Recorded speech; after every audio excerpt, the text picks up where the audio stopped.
What's going on, everybody, and welcome to another episode of The Other Side of the Firewall, where we talk about the latest and greatest in cybersecurity news, as well as we highlight those movers and shakers and glass ceiling breakers, those people of color who've made it to the other side of the proverbial firewall. My name is Ryan Williams, and as always, I'm joined by Shannon What's up? What's up? and LeVon Maynard. Hey, welcome to the show. What is going on? So, welcome to another great episode of the show. I think this is 103. Don't quote me on that, but I'm pretty sure. Please listen to 101, where we talk about the Russian version of Google receiving a denial of service or distributed denial of service attack. Tuesday, we talk about the UN losing some credentials and kind of how that happens and what problems that will cause. Today, we're talking about cybersecurity tips for when you travel, because I just came from a little bit of traveling. We know things are starting to open up, so we just want to reiterate to people to be safe out there with your devices, especially your phones, but laptops, all that other good stuff as well. So with that being said, I like to jump right into it, and usually I give it to you guys first, but I tell a little story first. Don't plug your phone into rental cars. All right. So I don't know if they still do it, but back in 2017, it was all the rage to collect your data and then sell it. That's what rental car companies did on the side. Like, it was in the user agreement. It's their car, it's not your car. You plug it into USB, they pull your contacts, they pull your text messages, and most importantly, they pull your GPS data to see where you've gone, both before you got in the rental car, living your everyday life, and then while you're using the rental car, and they sell that as well. Don't know if they still do it. I have not found an article saying that they are not allowed to do that any longer, so they probably still are doing that. Don't do it. So I had a coworker. We hop in the car. The first thing he did was plug in his phone. I'm sitting there listening to the new Drake, and then we're overseas. So I'm like, I know they got the whole Drake album on the radio. No, it's because he plugged his phone in. So.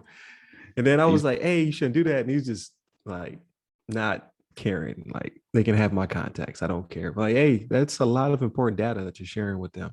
And not to mention, like, what if somebody did something nefarious to this car and they're able to pass something malicious to you? Needless to say, we still listen to the album. That's right. You're still bobbing your head and tapping your toes. It's not my phone. So you do what you do. But we demonstrated when he plugged into the next time, like literally when you plug it in, it like pops up, it says contacts, and it starts to pull his contacts. Like, it's pulling data from you. But yeah, that's a good point. I mean, yeah. I was gonna say the same thing about I think they say the same thing about in the airports, they have the data chargers and things like that. Charging devices, whatever, charging outlets or whatever for your phone. Yeah. That they have just a USB plug. They just have USB plug in the wall, not like an outlet, but so you can plug in your phone and potentially, just like you described with the car rentals, you can potentially pull some data from your phone. Yeah, that kind of thing. Yeah, I didn't even think about that. Instinctually, I'd never plug my USB directly into the USB port. I always find my power adapter and I plug it in through power. Yeah, every time. Yeah, because they could be pulling data. If they so chose to do so. I don't know if they do that or not, but yeah. Why not? It's probably low risk, but I'm sure it can happen. And same thing like in your hotels. I've seen that in the hotels. They have sometimes on like the lamps or whatever. They might just have like a little USB plug you can plug your device in versus like an outlet. But yeah, it's one of those things you got to just keep in mind of. I mean, I'm sure it's not like every plug you plug into is going to be compromised, but I'd rather be safe than sorry. But if you think that way, you will be safe. Right. If it's not, if you didn't install it, if it's not in your house, it's nefarious. Right. All right. Yeah, especially if you have a device that's like I don't know, like not only your personal device, but also like maybe a work phone that has some like government, company information on it. Could be even more sensitive in nature. It could potentially be a risk for having data removed from it. But yeah. What about you, Shannon? You got any tips? So like I end up not plugging my stuff up into those for a different, more selfish reason. The last several years, my phones are fast charging phones, so I need the adapter anyway, right? Like if I just plug it into the USB, it's too slow. What's with this regular? That's Yeah. the peasants, right? The Like this peasants. regular speed charger. Take this away. You Take know this what I mean? away. Be gone. But no, so like I mean, like whenever you're traveling and stuff, they talk about how you should always lock your phone. I am shocked by how often I see people that don't have like a combo or like there's all different types of ways. You got your Face ID, your PIN codes, you got the designs you can do, Yeah. whatever. I'm shocked when I'm out and about by how many people don't have that, and it's just a regular swipe up. You know what I mean? Right. Or whatever Right. it would be to So just is that getting worse though? You think because of the wearing masks? Because But now, even like if, with the face if stuff, even if you wear a mask, like you should still have your pin set up. So like when I have my mask on, like my Face ID won't work. You know what I mean? But right, I still have to do my pin. Like I have an right. alternate But I'm saying like maybe that's making them lazy because they're like, well, my face is not like on the Oh, phone, you know so now what? I'm like no lock. That could be. You might have a point there. You might have a point there, but that still doesn't make sense to just say, I'm going to turn it off. You know what I mean? You're like, too Yeah, much these work. phones nowadays have so many other options. You know what I mean? Like, I don't know. It's just one of those things where I don't get why people are still so comfort. They're so complacent. Is what I should say. They're so complacent in security with the devices Right. they have. You know what I mean? But Yeah. I mean, I'm one of those people. I was telling you guys before we even started the show, like I turn off my Bluetooth. You know what I mean? Even when I'm at work, like I'll have it on for when I'm in the car or something. And even then, that's not the safest, right? Like somebody could pull up next to me, and Bluetooth range is what 33 feet or whatever it is. You know what I mean? Like they could blue jack me from the next car over in the next lane. You know what I mean? So Yeah. I mean, it's not. It's something I think about and I've thought about for years, but I think it's just from reading different articles and being in IT and doing cyber is just like just things you read. You're like, okay, I'm gonna go with that. Public Wi-Fi, I never connect to it. You know what I mean? Um, it's just I don't know. It's just things that they become second nature to you when you do them all the Right. time. You know what I mean? So using a Yeah. VPN, like even on my phone, like I have a VPN I use on my phone. Yeah, I was gonna say I live a little dangerous, so I have the VPN and I do connect through like if I have to, I'll connect through public Wi-Fi, but I Yeah. feel a little bit safer because I have the VPN, right? They should only be getting junk Right. unless they're really good and they really want my data, but chances are that they're going for the easy kill. Yeah. Like They're not gonna put a I lot of would time hope. into it, right? They're not Yeah. gonna put a lot of time into it. And if you're in a public place, more than likely you're gonna keep it moving before too long anyway. And by the time they can actually get into your stuff, you're not there anymore anyway, right? Right. It's Right. like most Not it's like accessing my bank. yeah, it's like most Def said, by the time that you get where I'm standing, I'll be gone. Right. So yeah, there's several different things people could do. The public Wi-Fi thing, turning off your Bluetooth, locking your phone. There's several things that they could do that are just Yeah. it Just being Go just ahead. being careful what Wi-Fi you connect to. So like if you're in a hotel, like look for that hotel's Wi-Fi as opposed to just any unlocked Wi-Fi because you don't know who that is. Right. It always kills me when I go to an airport and I see several different of that airport's name spelled different ways. I'm just like, oh man. Right. Like somebody's trying to get somebody. So you hope to get the splash page, and then from the splash page, you hope that if it's robust enough, it makes you feel a little bit more comfortable. Like a lot of the ones Right. over here in the Middle East, European area, they send you an SMS when you go to connect. It's like another verification that hey, we're legit. Who's to say it's not still a really creative bad actor sending me SMS? But you would hope they don't have that type of time. Like they trying to get the easy kills, like just the Right. airport Wi-Fi spelled just slightly different, so that way somebody connects to this unsecured network. Yeah. So there's a lot, like you said, there's a lot of things that you should be cognizant of.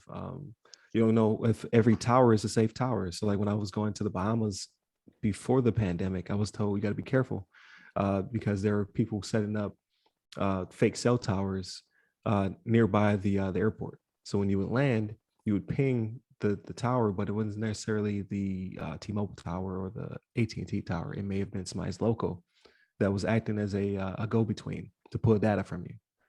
So, and then at the same time, like when you hit that tower, sometimes you pull data, so you could pull something malicious. So I don't know if that's still prevalent, but at least at the time, that was the briefing they gave us. Like, hey, don't cut your phone on immediately when you get off the plane. Like, wait a little bit till you get a little bit more inland, because you had these nefarious cell towers out there trying to get you. Yeah, That's a good point. I was just trying to think as you were saying that. I was like, the only thing you'd be able to do for that is just keep it off.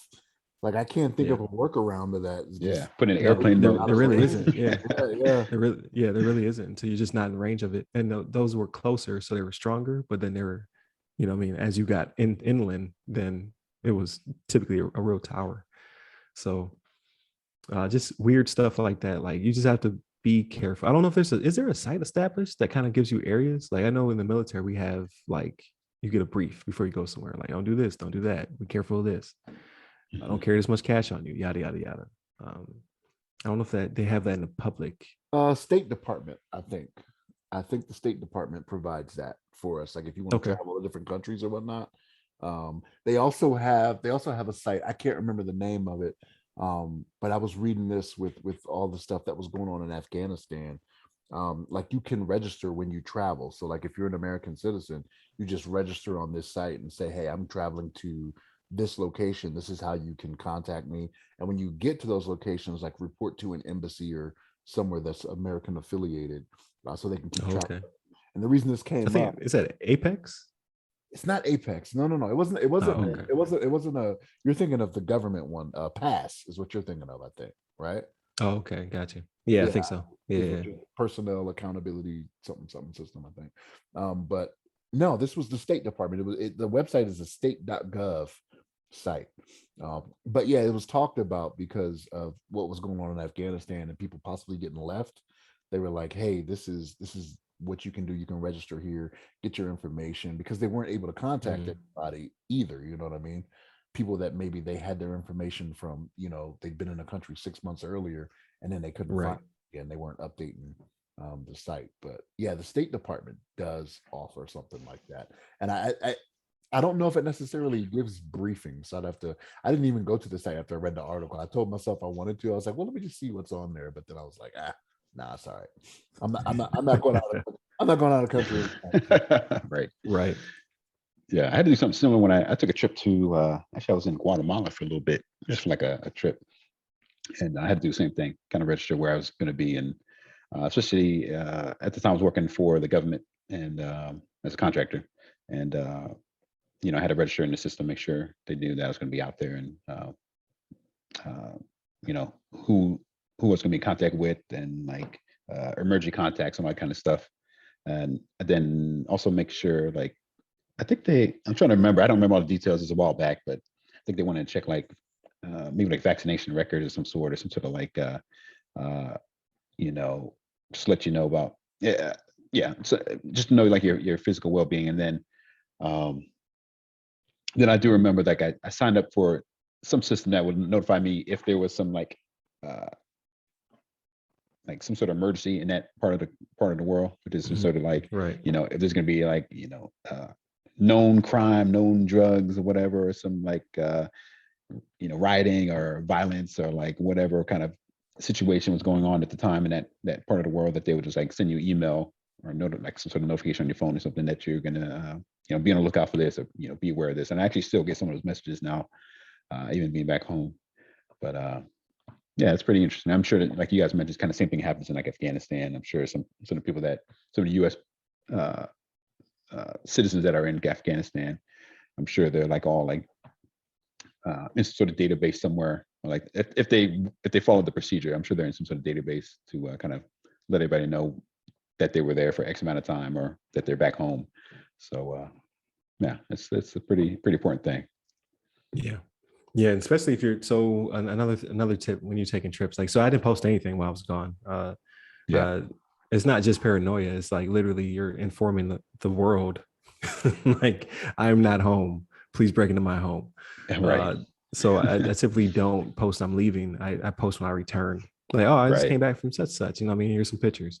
If I have to share, like, you don't have to share, but if you, like the majority of my, let's say just the majority, all of them, I only have like 100 or maybe 102 or 3 people on my Facebook. Like, they're all family.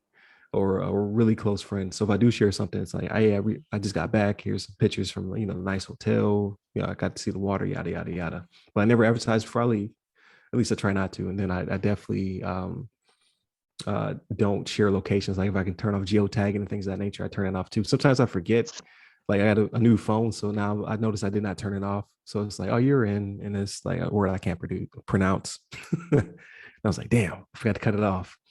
But typically, cut off geotagging, and don't share your location more than you need to with people you don't know, because that's also a danger. Most of the danger comes from your phone.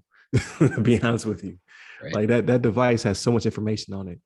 And it's going to even have even more, because did you guys see that Apple's going to start allowing state licenses to be digital? So that's going to be a thing. I saw that, yeah. Which I like, but that's just more stuff to get stolen, right? Like, but with that being said, yeah, like be careful with your phone, because that thing will get you in trouble. And like Shannon said, make sure it's locked up. So in case somebody steals it from you, you know what I mean? Now it's unlocked. They're calling you family members. Right. They're like, I got so and so. Give me $50. Right. We've seen Unhinged, right? We know how that can go. Right. Exactly. We don't want none of that smoke. But then all with that being said, like your laptop is also very valuable and precious and what have you. But typically I keep that in the room and I keep it locked, so that way they can't get access to it. And I always cut off auto connection. I never have that on. I want you to ask me if I want to connect to the network. So it's like it's not as terrible as multi-factor that I'm always beating up, because I'm there at the time. You know what I mean? Like, oh, you want to connect to this network? Because as you're traveling through towns and cities and stuff like that, it'll keep asking you, like, you want to connect to this network? That's kind of annoying. Like, no, I don't want to connect to any of these networks. But it's better than it's just like, oh, we're connected. Right. Now you got a whole nother problem, because you don't know who's behind that network, like what nefarious activities are happening back there. So that's always something to be leery of. And then I'll stop talking, but the last thing I have is AirDrop. So I forget what the Android equivalent is, but cut that off. So especially if you don't like strangers sending you nude pics and other terrible things, that should be cut off in your daily life.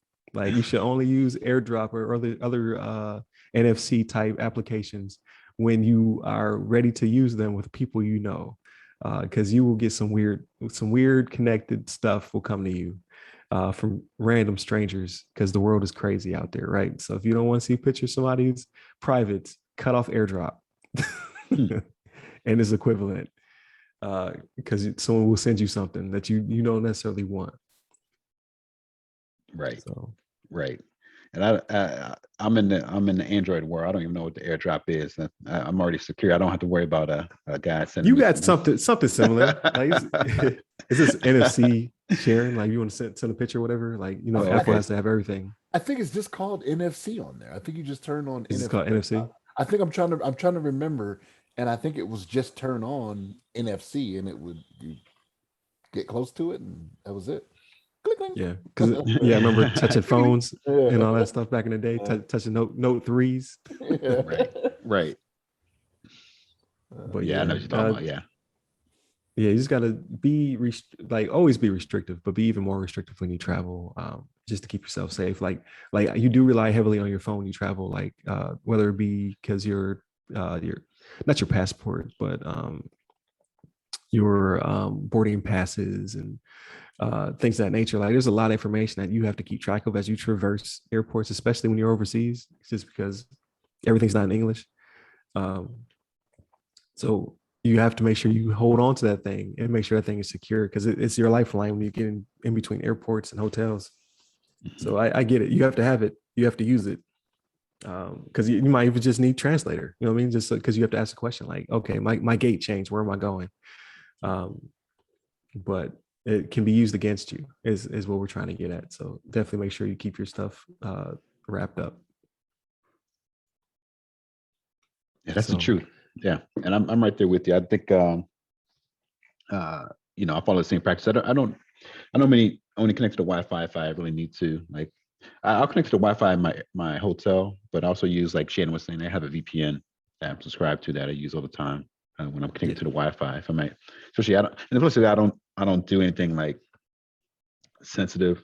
I don't when I'm on a hotel Wi-Fi, even if I'm like VPN and in VPN, I don't, I'm not really going into my bank account or some other like, if something got compromised with like somebody captured the data between my like the traffic in between my conversation there would be like costly to me or like, but nonetheless, it's like I try to avoid the Wi-Fi's if I can, but I know that I do typically when I go to like a hotel, especially like a hotel, and I bring like my laptop in particular, I may connect to that Wi-Fi and set up my VPN, make sure that's standing up and it's nothing like nobody snooping the wire because some of these hotels may or may not have like quality good security on their access points and all that kind of stuff. People are going to be doing whatever they want, especially some of the employees may be malicious or something and try to get some data. Maybe they're trying to get trying to get some money out of people or whatever, trying to just hack and just have some fun with it because they know everybody's connected to it. But yeah, it's got to be safe. And I normally, my Bluetooth, I know Bluetooth is kind of like kind of sketchy as it is. There's a lot of vulnerabilities in Bluetooth. I'll keep my Bluetooth on for the most part when I'm like have some Wi-Fi. Like if I have I'm sorry, not Wi-Fi. If I have like my headphones connected to my phone or something like that, if I'm listening to some music, maybe have it connected or turned on. But after that, I just turn it off. I don't normally have my Bluetooth, and I'm kind of like I don't know. I try to save maybe a little bit of battery I have on my phone, so I try to turn off everything that doesn't need to be on while I'm traveling anyway. And I always have like a battery pack with me. I'm kind of surprised, I see people kind of tethered to the wall with their power adapters. I know like Shannon likes to have that fast charge, but I can't blame him for. But I also have I carry like a portable battery pack. So if my phone gets low, I just plug it right to the battery pack and keep it close to me. So I don't have to worry about like finding a wall somewhere. It's pretty convenient, especially if you're on the plane. It doesn't have like outlets on the plane. You just plug your phone into your little battery pack and be good to go. So I try to avoid any kind of like commonplace like charging locations or anything like that. And plus, like I said, maybe, I don't know, maybe that makes you susceptible to like, I don't know. I'm throwing this out there, but maybe somebody could be like, screen watching and see what you're doing on your phone or something on your laptop if you're trying to plug up to the wall. Somebody's sitting there next to you trying to plug up and, get some charge in their device and it's watching what you're doing on your stuff or like, I don't know, try to do some like social engineering and say, hey, what you doing? Hey, we're on the same plug here. What's going on? How you doing today? What you do for a living? Oh, okay. What's your password for the? It just goes from that. It goes from, hey, what you do for a living and what's your password? Then you push back on them, be like, "Oh man, I thought we was plug buddies." That's right. I thought we were plug buddies. What's going on? Yeah, but yeah, you just got to be safe out there when you're traveling. You never know. But yeah, that's my life of travel. I think that's some of the main things. It's like and you keep everything updated, and you have your antivirus, especially if you have laptops. Make sure that you can stay up to date. If you have like little tablets, also keep track of those. I turn those off if I'm not using them. Don't keep them on and keep them like connected to Wi-Fi or Bluetooth, because those can be hacked just as easily. And then you may have some sensitive stuff on there. You may have your Amazon account, have your have your all your Amazon account information, and then be able to buy stuff or whatever they can do to get stuff extracted from the device. But it's got to be safe. Yeah, definitely. With that being said, though, just be as cautious as you normally be at times 10. Right, right. Be paranoid. Like, okay, what is if you travel paranoid, you'll be a lot safer. I'm just saying. Yeah. Like, right. That will you will have just as much fun, but you will be safe when you're out and about. So definitely keep tuning in throughout the week. Like I said, we have a very diverse week this week. So the other two episodes were totally different than this current one. Tune in Friday where we talk about everything but cybersecurity. So that's always a really good talk. And then just keep hitting us up. Like I said, we're like on episode 103. We're just keeping it going. I have not hit a year yet. Our year is in November. I can't remember the dates, but I will in the future. So we have a lot of content for you to dive into with that 103 episodes, right? So you definitely dig through it. Some of it's timely because it happened around like the Colonial Pipeline, or it happened around what was the big ransomware that before Colonial? It was JBS, and then before JBS, it was, oh man, I'm forgetting. But it was like, trying to think of who it was too. Yeah. oh man. But then you also had the supply chain attack. We were around for that. We were around for when FireEye got owned and had to call the FBI. And FBI calls FireEye. That's when you know you. That's when you know you shook. You're like, I gotta call somebody. I need help. But we've caught a lot this past year. So definitely some good timestamps for you to dig through. So definitely hit up the website, www.theothersideofthefirewall.com. You get to all our social medias, and then you can hit me up personally. I'm at RyRy Security Guy. That's RYRY Security Guy. I am on Clubhouse, LinkedIn, Twitter, and TikTok. And you, LeVon? Yes, sir. You can hit me up on the Twitters at LeVon Maynard. There it is. Stay safe, stay secure. Take care.